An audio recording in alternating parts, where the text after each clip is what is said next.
Hi everyone, in today's video we are going to just be doing a quick refresher on the coordinate plane.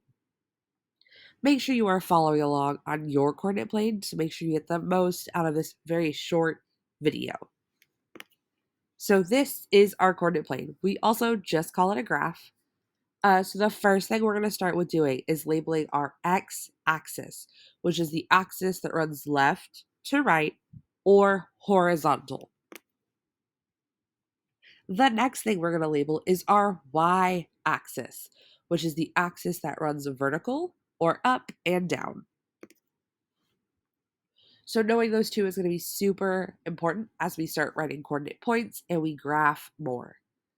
The next thing we're going to label is our 4 quadrants. So if you've already done your IXL assignment, this could sound familiar. Quadrant 1 is going to be in the top right-hand corner of your graph, and all of those coordinates are positive, positive. We then move counterclockwise to the left and go to quadrant 2. Those coordinates are negative and then positive. Quadrant 3, all coordinates in that quadrant are negative, negative.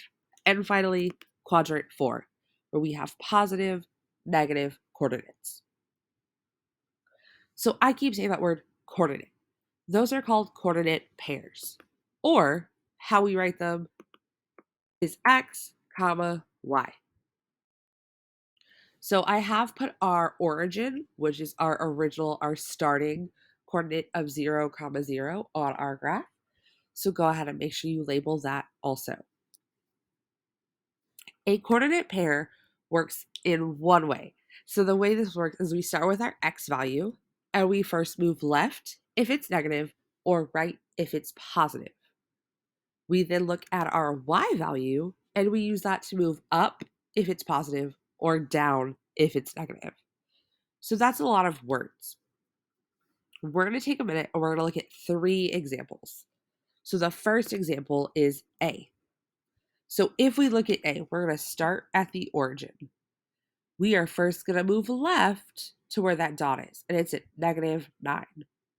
There is no up or down. So when we go to write this point, we're going to write it as A, -9, comma 0.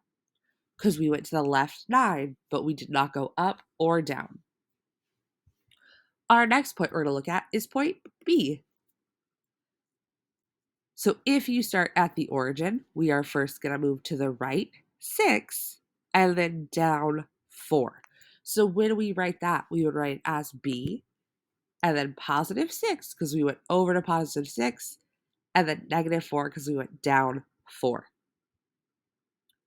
Our last point we're going to practice writing is point C. So if we start back at our origin, this time we don't have to move left or right. We are just going to move up to point C.